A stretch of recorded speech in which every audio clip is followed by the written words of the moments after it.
Alright guys, so let's do a little talk here on tongue piercing, like just basic tongue piercing info and aftercare, okay? I guess first off, we'll start with the jewelry. Your general tongue jewelry is usually going to be 14 gauge with the occasional 12 gauge in there, okay? I really like to pierce with 12 gauge, but I know a lot of my colleagues and a lot of friends also really like to use 14 gauge.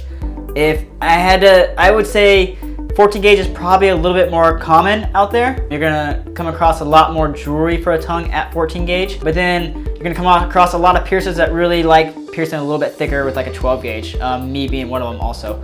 You can kind of wear either or. Once your tongue's healed, it doesn't really matter. You can go 14 gauge or 12 gauge, whatever you prefer. And if it's easier for you to find jewelry in 14 gauge, then just go with 14 gauge. It's not a big deal there. As far as the length goes, you're usually gonna get started with a 5/8 or a 3/4 length, okay? Now the length is gonna be a little bit long because the tongue likes to swell a lot during that first week or so. So you always wanna start with longer jewelry. Now, in a month, usually I say 3 to 4 weeks. If you want to, you can downsize that bar to a shorter bar. And I definitely recommend downsizing, which is gonna help kind of protect your gums and your teeth from chipping up or wearing down the enamel or wearing down your gums a little bit better having a shorter bar in there. But some people just like having that longer bar, and hey, if it works for you and you like it, no problem. As far as like aftercare goes with the tongue, your tongue, it's one of the faster healing piercings. So you're looking at about a month overall of healing.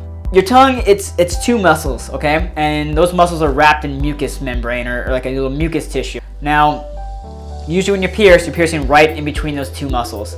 In general, mucus tissue just likes to swell. It swells like crazy, okay? So you get a lot of piercings like the lip that swells a lot, the inside of the nose swells a lot, and the tongue especially swells a lot. So you're gonna get that bar, it's gonna be pretty long right off the bat to compensate for that swelling. Leave that bar in there the entire first month, all right? They say in general 2 to 3 days that your tongue's gonna swell to its maximum amount, and then it slowly starts to go downhill from there. So 2 to 3 days, you might have some slurred speech. You might, it's gonna be really sore and uncomfortable.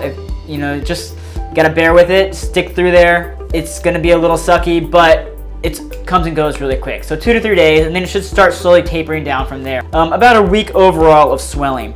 Now that second week, you should have a bit of residual swelling in there. It's gonna feel, during that second week, it's gonna feel like it's back to normal, but it won't be, okay? It's still gonna be a little puffy and a little swollen. That third week, it should be starting to get back to its original state or its original size, okay? By the fourth week, you should be good to go and completely back to normal. Now, that first month, I would usually say avoid foods like hot and spicy foods high in citrus, orange juice, oranges, stuff like that. That stuff's all gonna irritate your tongue piercing, could possibly make it swell more, and could possibly prolong your healing a little bit.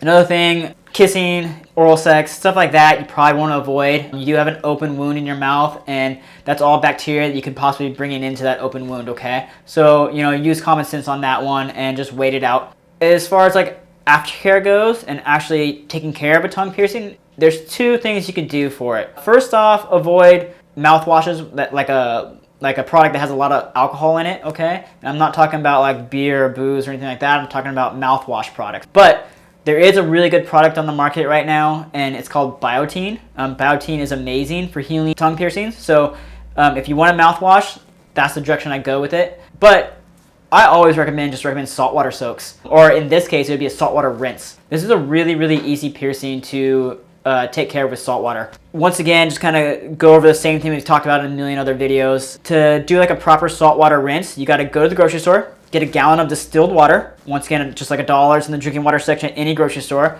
Then go to the salt section, get a non-iodized or an all-natural sea salt. Just make sure you're buying a pure sea salt. Now when you get home with that, it's 4 teaspoons of that salt to the 1 gallon of water. Shake that up. That's going to give you a big jug to keep around the house. And once you have all that mixed up, then I usually say after breakfast, lunch, and dinner, just rinse out for 30 seconds, okay? Rinse out for 30 seconds with that salt water and spit it out. Pretty simple, pretty easy. If you're a smoker, you should probably quit, but obviously I'm sure you're not gonna quit. So just have like a little water bottle, fill it up with that salt water solution and carry that around with you, and every time you smoke, rinse out for 30 seconds with that. Also, it's not a bad idea to carry that with you when you're out and about. So let's say you go and eat lunch or dinner out and about somewhere. You could just rinse out for 30 seconds. Pretty easy one to take care of. So there's really no reason not to do it. Yeah, and that's pretty much it. Tongue piercings, man, they're great piercings. They're super, super easy. You know I made it sound a lot more complicated than it really is, but it's a pretty mellow, easy piercing. Once you get through that swelling, it's pretty smooth sailing. Okay? All right, guys. Cool.